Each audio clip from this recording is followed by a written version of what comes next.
Salam müəllimlər, hər vaxtınız xeyir olsun. Sizinlə PES Akademinin kurikulum təlimçi Pəri Firud qızı.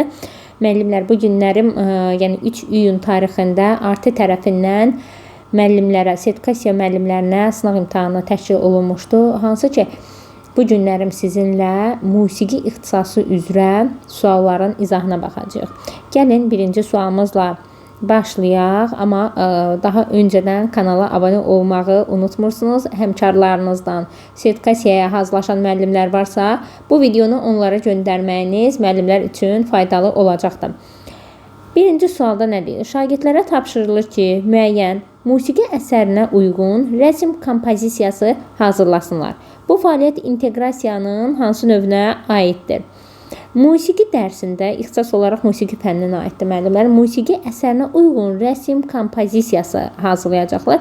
Baxın, biz burada təsviri incəsənətlə musiqinin əlaqəsini artıq görürük və təsviri incəsənətlə musiqinin əlaqəsi varsa, biz deyə bilərikmi, burada fənlər arası var. Bəli, fənlər arasını rahat şəkildə görmək olur.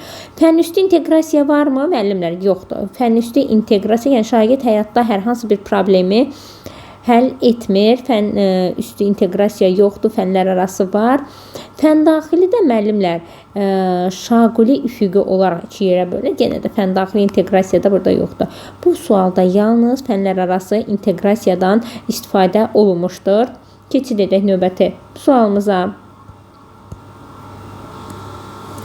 Şagirdlər Azərbaycan musiqi janrlarını müqayisə edir və hər bir xüsusiyyətləri haqqında danışır.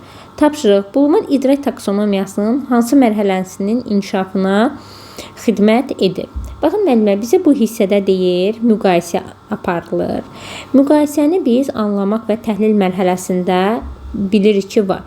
Sadə müqayisə varsa, bu anlamaqdır. Daha xırdalığa qədər, dərinliyə qədər gedib müqayisə aparmaq isə təhlil mərhələsinə aiddir. Variantlara baxaq.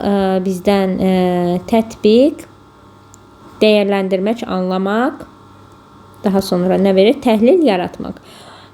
Sadə müqayisə aparıldığına görə müəllimlər, biz burada anlamağı götürə bilərik. Yəni Azərbaycan musiqi janrlarını şagird müqayisə aparır. Sadə müqayisə varsa anlamaq olacaq bu sualın cavabı.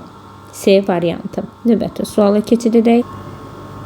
Müəllim summativ qiymətləndirmək üçün əvvəlki illərdə istifadə olunmuş test nümunəsini götürür. Lakin həmin test hazırki tədris proqramında nəzərdə tutulan təlim nəticələri ilə uyğun gəlmir. Situasiyada qiymətləndirmənin hansı prinsipi pozulmuşdur? Qiymətləndirmənin prinsiplərini xatırlayaq müəllimlər, hansılardır? Validlik, başqa adla biz validliyə uyğunluq deyə bilərik. Etibarlılıq, obyektivlik və şəffaflıq prinsipləri vardır. Hansı ki, biz A variantında validliyi görürük. Buna uyğunluq deyə bilərik. Başqa adla uyğunluq qeyd edə bilərik. İndi sualımıza yenidən qayıdaq. Əvvəlki illərdə istifadə olunmuş test nümunəsini götürür. Lakin həmin test hazırki tədris proqramında nəzərdə tutulan təlim nəticəsinə uyğun gəlmir. Adı üstündədir, yəni uyğun deyil bu. Validlik burada pozulmuşdur. Test ölçülməsi nəzərdə tutulan təlim nəticələrini yoxlamır. Ən uyğun variant A variantı olacaqdır.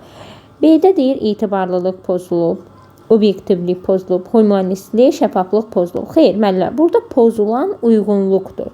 Cavab olacaq A variantı. Suallarımız musiqi fənni ilə, musiqi ixtisası ilə bağlı bu qədər. Gün ərzində yenə də sizlərə digər fənlərdən təqdim olunan sualları paylaşacağam. Rəy bölməsində fikirlərinizi yazmağı unutmayın. Sağ olun, salamat qalın.